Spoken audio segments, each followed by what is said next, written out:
Hello, friends. This is Krista coming to you to talk about TI, gangstalking tactics and solutions. I did a short list of 10 common stalking tactics and what I do to kind of desensitize myself to some of these things that have seemed pretty effective, and I want to share them with you. So, uh, I know many of you already know the tactics out there if you feel like you're targeted. So I don't want this talk to be all about my list. This is really about the solution. But as you know, the tactics that are used are meant to distract, intimidate, or even engage a person with a sudden sound or smell or noise. Or following behind you in a public place. Most of these tactics are quite childish, as you know. Some are just, and others are just annoying or just hilarious. In fact, one content creator recently mentioned someone did a cartwheel in front of him on the street. This is street theater at its finest. In fact, I was recently on a walk and an alarm went off in an office building during the weekend. It was quite loud. I just kept moving. There's no reason to stare, stop, or slow down. Just keep on keeping on. Anyway, it occurred to me while walking in the park again today that it would be a useful approach to take these stalking tactics head on. And what I mean by that is going to public places like a park with a fair amount of foot traffic, bicycle traffic, skateboards, you name it, and intentionally work on desensitizing yourself. In a way that people would take a young dog into a variety of environments to socialize them so they don't overly react to things, situations, or they don't bark or bite. Why not take the same approach to humans? So if you're going to do this, if you're going to intentionally go to a park and work on this, note that I don't wear headphones. I don't wear music. I allow the sounds and the environment, everything just to kind of happen organically, because I feel like listening to music while walking, you won't, it's less effective. I mean, I think it's great if you sit on a park bench and sit down and listen to something, but if you're going to walk, be all in with all of your senses. So when something occurs that bothers you even the slightest, try focusing on your breath and or your body. If you're walking, feel your feet on the ground and notice the air around your skin. Just one of those things or both of those things, or feel into your belly, your abdomen, your heart. But when you immediately focus and you feel your feet on the ground, it will help you ground into your body. And being in your body and feeling your body will help you kind of neutralize any negative emotions or possible dissociation from the outside world and the distraction. So the goal is to take that focus after something happens in the public setting, take the focus from the person or the outside world into your body, into the physical. And what that is a somatic work. People who don't necessarily have degrees in counseling can do this, but also counselors can do this too. Somatic therapy. Check it out if you're interested. It's really simple. It's really quite simple. You could probably just Google it and find the techniques out there yourself.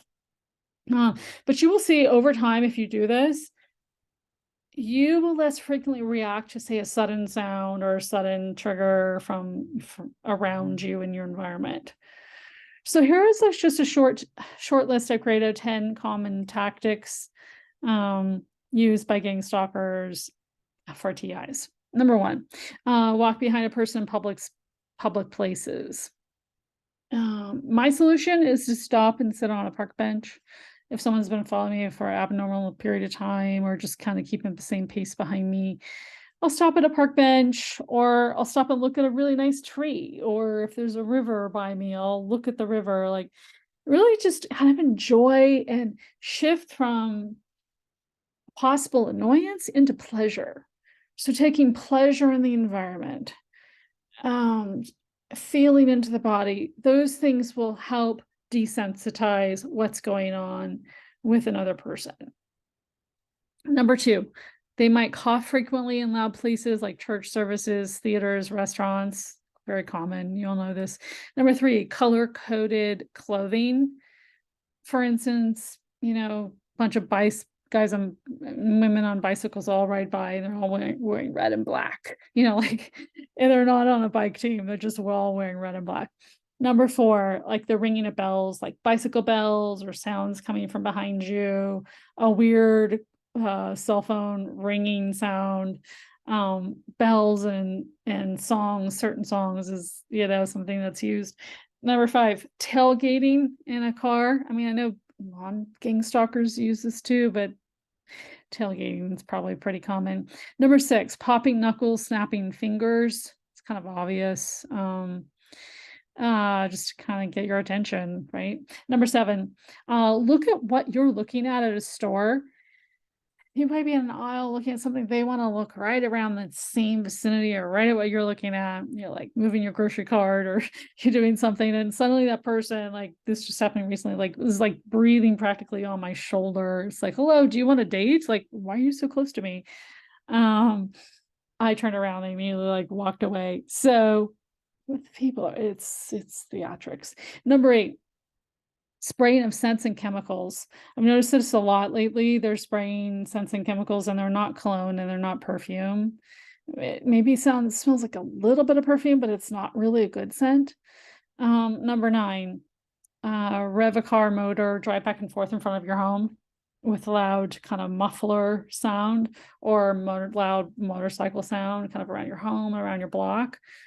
And number 10, sudden and jarring noises, which we talked about a little bit.